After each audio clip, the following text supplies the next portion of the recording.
got me tempting. Make your body move. Good morning, everybody. Welcome to the Blitz Morning Show. My name is Toby Brendel. Thank you for tuning in. He is I and I am him, and sitting to my right is the wonderful Alex Wannabe. Oh, almost. Drop your phone, yeah, that's gonna be great. Oh, I know. And just to prove it is him, here is his theme song.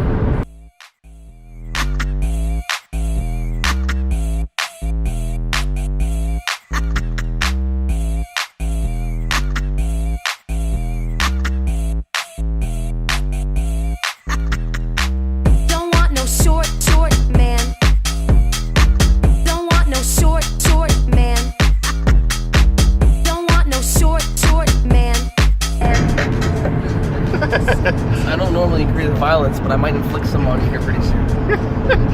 Oh, come on. Don't you like that song? I picked that one out directly for you. It's because I don't like you. Oh, come on. Dude. What are you on the docket for us today, Toby? Just chill. Okay. Alright, so as people most know, I do the show by myself, with myself. It's because nobody likes you. I know nobody likes me except for you showing up on a Monday, which hopefully we can get this segment done every single Monday. We'll see. We'll see if I can tolerate talking to you for the next little while. Come on, it should be, if the stats are good, then let's go for it. I don't care what the stats are. If I can't deal with you, I'm not doing it. Come on. What's the worst that could happen? Oh, I'm not even going to start with that. Come on, have some fun, dude. Well, I'm having fun. Yeah, especially with the way that our morning was, trying to go to Tim Hortons next, you know. Yeah, go to Tim Hortons and your van craps out. Hey, it's not my fault every time you hop into this van, my van decides to break down. Only knows I'm the only person that's going to pay attention to it because you've been ignoring all its problems. Come on. It's not your wife, Toby. You actually got to listen to it. Hey, with this thing, it has less kilometers than my other van. All right.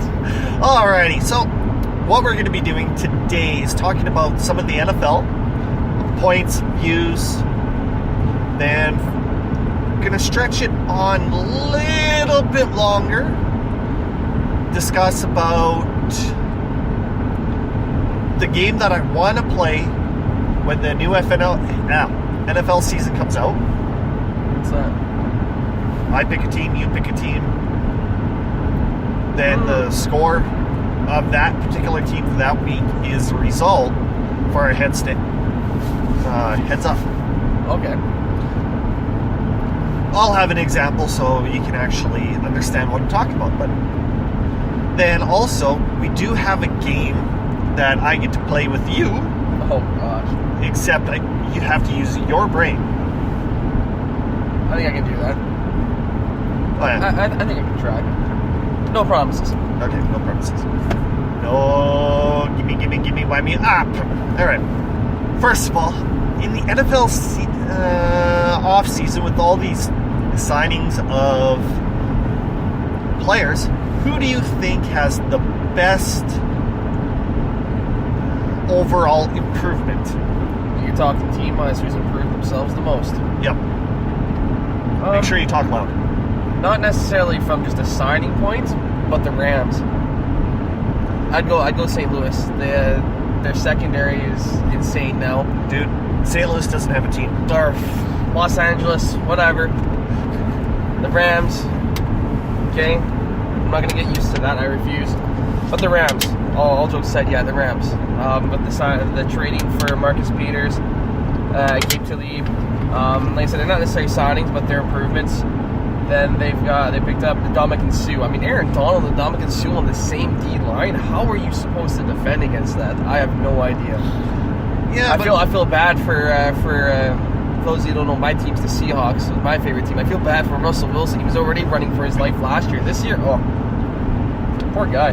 He might as well just take a white flag as soon as he gets the ball, drop the flag, and be like, "Oh, I'm done."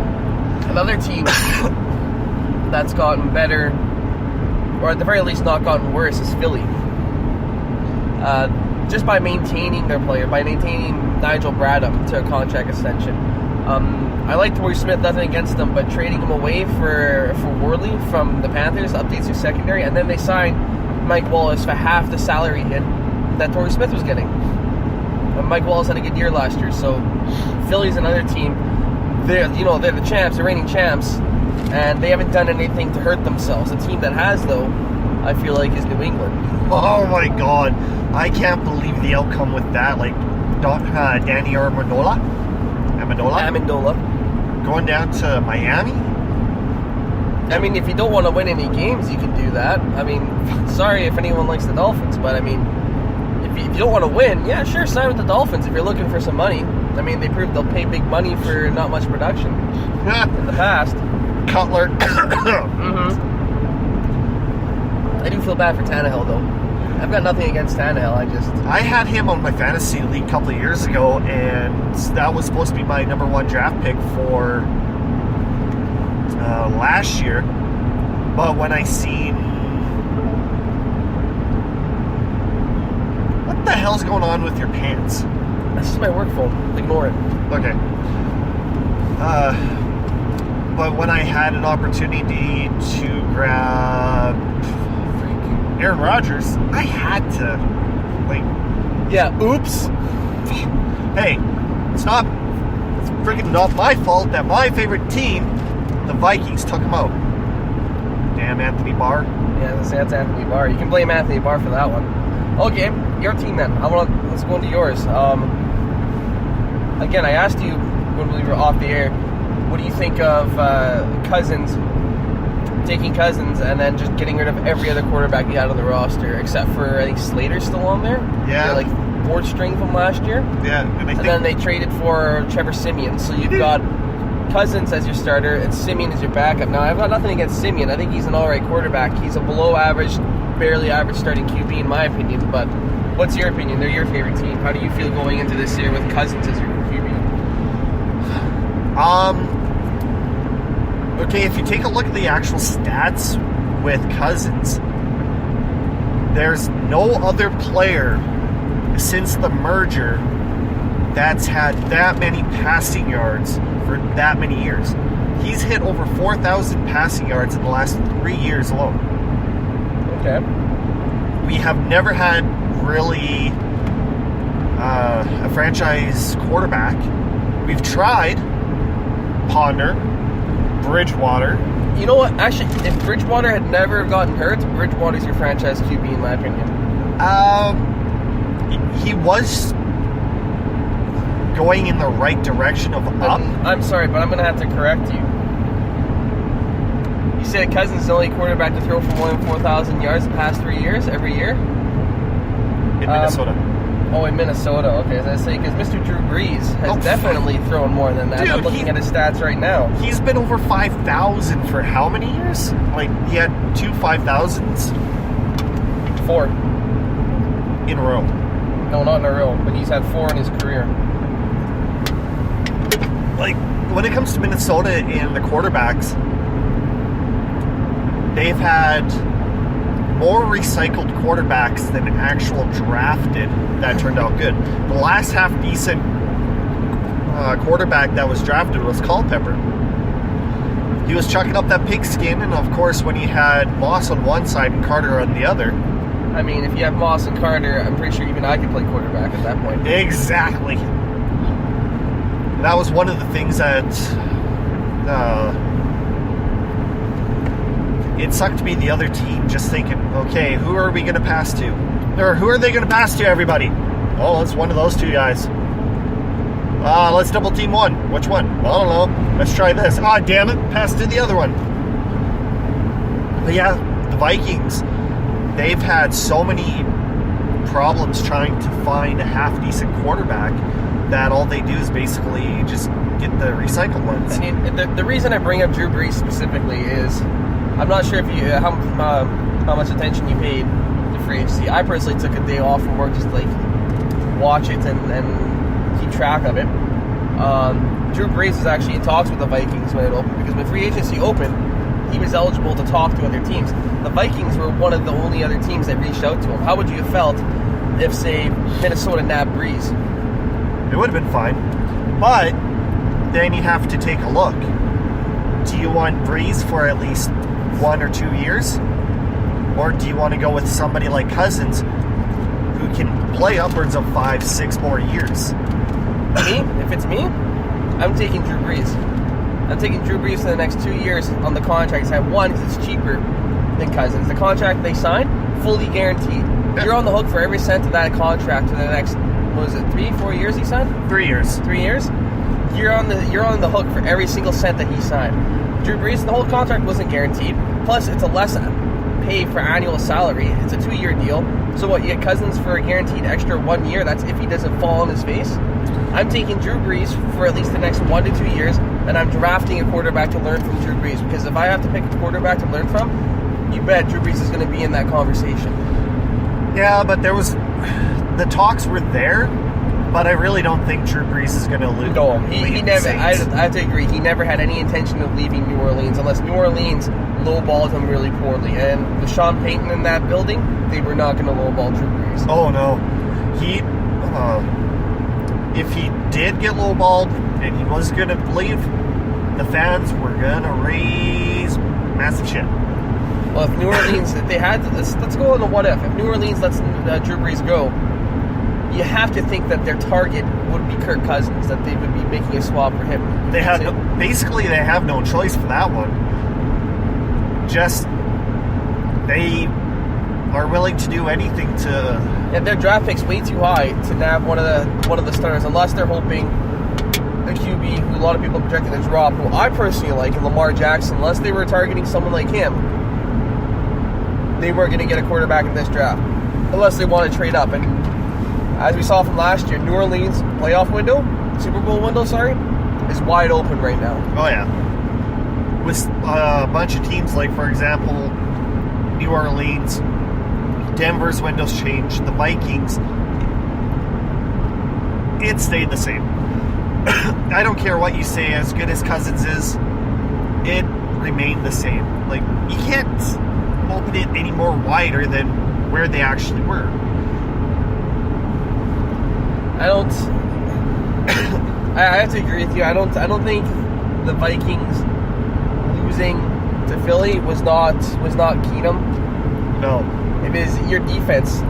The defense who was supposed to be the tops of the league didn't show up when it mattered most. But here's the thing. Brian Robinson of the Vikings actually called into the power trip of KFAN down to Minneapolis, and he actually said they were not ready for the pounding that they received from Philly.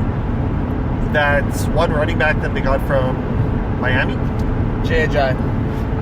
They said they never felt a running back hit that hard on the D-line, in which threw him off so bad.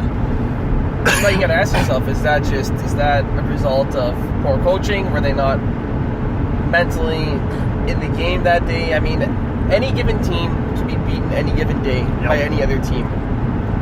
You might be the best team, but if you're not playing your game that day, or you have 2 or 3 players that are out of it, and everyone in the other team's hitting on full cylinders, doesn't matter, regardless of their skill set, the team that's hitting on all cylinders is going to win every time. Oh yeah, take a look at Philly and New England. That's a perfect opportunity right there. Yeah. Like, it didn't matter that Brady threw over 500 yards. Nick Foles just, well, it's just Nick Foles. The team is just more balanced. Oh yeah. Philly had a much more balanced attack than New England, in my opinion. What's going on over there? What's going on in your head?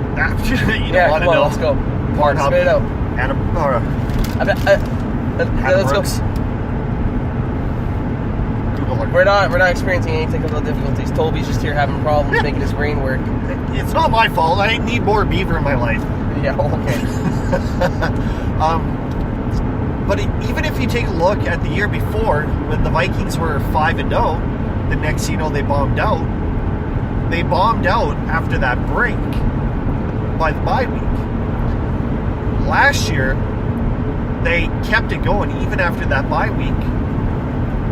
But when they got the first round bye, they played against Philly. Wait, no. What? No. Who did they?